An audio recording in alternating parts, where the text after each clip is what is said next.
कि जंगल सिर्फ पेड़ों का झुंड नहीं होता, उसके अंदर एक पूरी की पूरी दुनिया बसती है।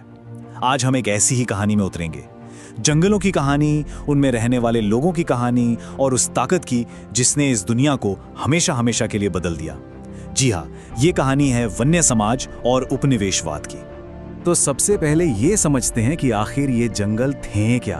देखिए, ये सिर्फ पेड़ नहीं थे, ये तो जैसे जीवन का धड़कता हुआ दिल थे। समुदायों को जीने के लिए जो कुछ भी चाहिए था, रंग हो, इमारतों के लिए लकड़ी हो, दवाइयाँ, मसाले, शहद, रबर, मतलब जिंदा रहने की लगभग हर जरूरत इन्हीं जंगलों से पूरी होती थी। लेकिन फिर सब कुछ बदल गया। जरा इस आंकड़े पर गौर कीजिए, ये छोटा मोटा नंबर नहीं है। 1700 से 1995 के बीच दुनिया भर में 1,39 लाख वर्ग किलोमीटर जंगल साफ कर दिए गए। अंदाजा लगा सकते हैं कितना बड़ा इलाका है। ये भारत के कुल क्षेत्रफल का लगभग 4 गुना है। सवाल यह है कि आखिर इतना बड़ा, इतना विनाशकारी बदलाव हुआ क्यों और कैसे?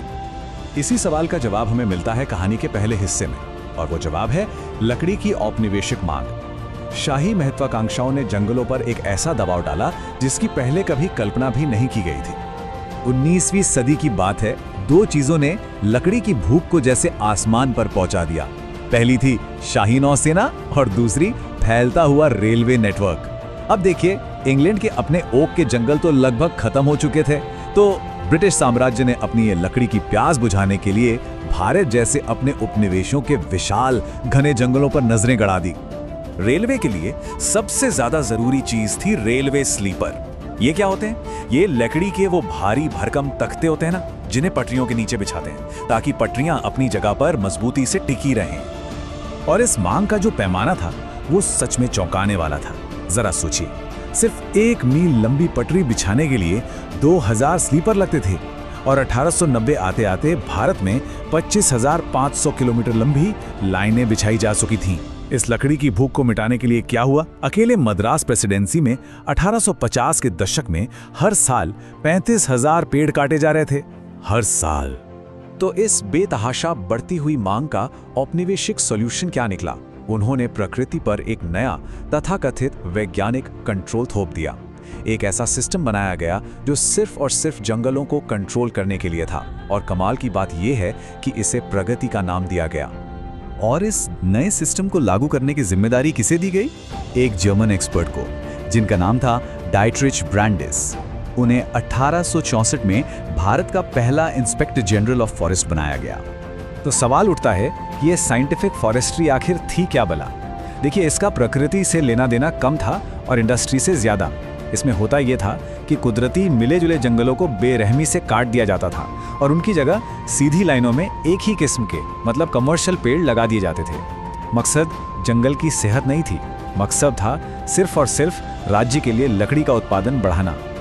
इसी नई सोच को 1878 के फॉरेस्ट एक्ट के जरिए कानून बना दिया गया, और इस एक कानून ने लोगों का अपने ही पर्यावरण से रिश्ता हमेशा के लिए बदल दिया। कैसे? इसने जंगलों को 3 हिस्सों में बांट दिया। सबसे अच्छे, सबसे कीमती जंगल बन गए रिजर्व्ड फॉरेस्ट, जहां आम लोगों का जाना पूरी तरीके से बैन था। फिर आए प्रोटेक्टेड फॉरेस्ट, जहां परमिट लेकर कुछ छोटी मोटी चीजों की इजाजत थी, और जो कुछ भी बचा खुचा था उसे कह दिया गया विलेज फॉरेस्ट। लेकिन कानून तो कागज पर बनते हैं, जमीन पर लाखों लोगों के लिए ये एक त्रासदी बन गए। अब हम कहानी के उस हिस्से में चलेंगे जहां रोजमर्रा की जिंदगी ही एक जुर्म बन गई। ये 2 दुनियाओं का सीधा सीधा टकराव था। एक तरफ थे गांव के लोग, जिन्हें अपनी हर जरूरत के लिए मिले जुले जंगलों की जरूरत थी, मतलब ईंधन के लिए लकड़ी, खाने के लिए फल, दवा के लिए जड़ी बूटियां। वहीं दूसरी तरफ थी औपनिवेशिक सरकार, जिसे इन सब चीजों से कोई मतलब नहीं था। उसे सिर्फ एक चीज चाहिए थी, जहाजों और रेलवे के लिए सीधी मजबूत लकड़ी। और इसका नतीजा ये हुआ कि जो काम सदियों से जिंदगी का हिस्सा थे, वो रातों रात गैर कानूनी हो गए। अपने घर के लिए लकड़ी काटना गैर कानूनी, मवेशी कराना गैर कानूनी, फल और जड़ें इकट्ठा करना, छोटे जानवरों का शिकार करना, सब कुछ जुर्म बन गया। सोचिए, लोग अपने ही घरों में अपराधी बना दिए गए।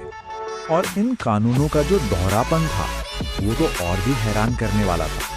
एक तरफ स्थानीय लोगों पर अपनी जरूरत के लिए शिकार करने पर भी पाबंदी थी, वहीं दूसरी तरफ अंग्रेज अफसर बड़े पैमाने पर सिर्फ शौक के लिए, अपने मनोरंजन के लिए शिकार करते थे?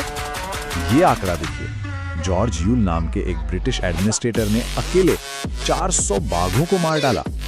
लेकिन इतिहास हमें एक बात सिखाता है, जहां जहां दमन होता है वहां वहां विद्रोह भी जन्म लेता है। वन समुदायों ने इन नाइंसाफी भरे कानूनों को चुपचाप मान नहीं लिया, उन्होंने इसका जबरदस्त विरोध किया। और अब हम देखेंगे जंगल में उठे इसी विद्रोह की कहानी। और ये प्रतिरोध सिर्फ भारत तक ही नहीं रुका। हजारों किलोमीटर दूर जावा में सुरोंतिको सामेन नाम के एक आम किसान ने डच सरकार के इन्हीं वन कानूनों के खिलाफ एक बहुत ताकतवर आंदोलन खड़ा कर दिया। सामीन का जो तर्क था वो बहुत ही सरल था, लेकिन बहुत गहरा। उनका कहना था, राज्य ने हवा, पानी, धरती और लकड़ी नहीं बनाई है, इसलिए वो इसका मालिक नहीं हो सकता। ये एक ऐसी सीधी और सच्ची बात थी जो औपनिवेशिक सत्ता की बुनियाद पर ही सीधा हमला करती थी। और उनके विरोध का तरीका भी बड़ा अनोखा था तो अहिंसक, लेकिन बहुत असरदार। जब सर्वे करने वाले डच अफसर आते तो वो सब अपनी जमीन पर लेट जाते। वो ना कोई टैक्स देते, ना कोई जुर्माना भरते, और जबरदस्ती की मजदूरी करने से भी साफ इनकार कर देते। ये सविनय अवज्ञा का, सिविल डिसोबीडियंस का एक जबरदस्त तरीका था। तो ये पूरी कहानी हमें एक बहुत जरूरी सवाल के साथ छोड़ जाती है। सवाल ये कि जब प्रकृति को सिर्फ एक खरीदने बेचने की चीज बना दिया जाता है तो इसकी असली कीमत कौन चुकाता है? ये सवाल उस दौर में जितना सच था, आज भी उतना ही बड़ा और जरूरी है। इस पर सोचिएगा जरूर।